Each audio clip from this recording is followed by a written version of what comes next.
ఈరోజు ఖైరతాబాద్ కాన్స్టిట్యున్సీలో ఇఫ్తార్ పార్టీ చేయడం జరిగింది. దీనికి గాను ముఖ్య అతిథిగా గౌరవ ఎక్స్ మినిస్టర్ హరీష్ రావు గారు, అలాగే గౌరవ ఎక్స్ మినిస్టర్ మహమూద్ అలీ గారు రావడం చాలా సంతోషకర విషయం. చాలా సంతోషాన్నిచ్చింది.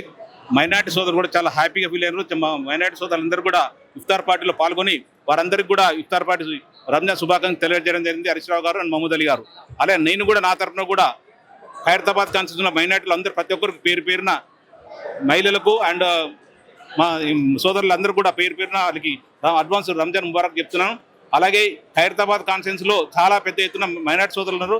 వాళ్ళందరూ కూడా ఖైరతాబాద్లో కాదు, ఏ చిన్న సమస్య వచ్చినట్టు గతంలో గౌరవ ముఖ్యమంత్రి కేసీఆర్ ఉన్నప్పుడు, మేము ఇన్ఛార్జ్గా ఉన్నప్పుడు ఏ సమస్య వచ్చినా మనకు అందుబాటులో ఉండేవాళ్ళం. అలా ఏ చిన్న సమస్యలు లేకుండా మేము చూసుకున్నాం.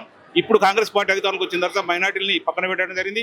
ముఖ్యంగా తెలంగాణ రాష్ట్రంలో మైనార్టీలు అందరూ కూడా ప్రతి సంవత్సరం గౌరవ ముఖ్యమంత్రి కేసీఆర్ గారు ప్రతి సంవత్సరం రంజాన్ తోఫా ఇచ్చేవాళ్ళు. ప్రతి పేదవారికి ఒక మంచి కొత్త బట్టలు కట్టుకోవాలనే ఉద్దేశంతో, పేదవారు పేదరికంగా ఉంటుంది కాబట్టి వాళ్ళకి ఏదో రకంగా గవర్నమెంట్ తరఫున మంచి అవకాశం కల్పించాలనే ఉద్దేశంతో రంజాన్ తోఫా ఇచ్చేది. అలాగే మసీదులందరూ కూడా ప్రతి మసీదుకు దాదాపు ₹1,00,000 ఇచ్చేసి వాళ్ళందరూ కూడా విందు కార్యక్రమాలు పార్టిసిపేట్ చేసిన విధంగా గౌరవ ముఖ్యమంత్రి కేసీఆర్ గారు చేసేవాడు. కానీ ఇప్పుడు కాంగ్రెస్ పార్టీ అధికారులకు వచ్చిన తర్వాత రేవంత్ రెడ్డి గారు మైనార్టీలను పక్కన పెట్టేసి మైనార్టీలను ఓటు బ్యాంక్ చూస్తున్నాడు. గతంలో కూడా గత 60 సంవత్సరాలు కాంగ్రెస్ పార్టీ మైనార్టీలను అందరూ ఓటు బ్యాంక్ చూసుకున్నది. ఇప్పుడు కూడా ఈ 15 నెలల్లో కూడా మైనార్టీలకు ఒక చిన్న పని చేయకుండా వాళ్ళ సమస్యలు గాలికి వదిలేసి వారిని పట్టించుకునే సందర్భం లేదు. ఓన్లీ ఓట్ బ్యాంక్ వాళ్ళ ఓటుతో గెలిచి గవర్నమెంట్ అధికారంకి వచ్చింది ఈరోజు. కానీ వారిని పట్టించుకునే సందర్భం లేదు. పైన రంజాన్కి ఇవ్వలేదు రంజాన్ తోఫా, ఈ రంజాన్ కూడా రంజాన్ తోఫా ఇవ్వలేదు. ప్లస్ ఒక మస్జిద్లకు కూడా కావాల్సిన ఏర్పాటు కూడా చేయలేదు. సో దాన్ని బట్టి మైనార్టీ సోదరులు అందరూ గమనించాల్సిందిగా కోరుతున్నాను.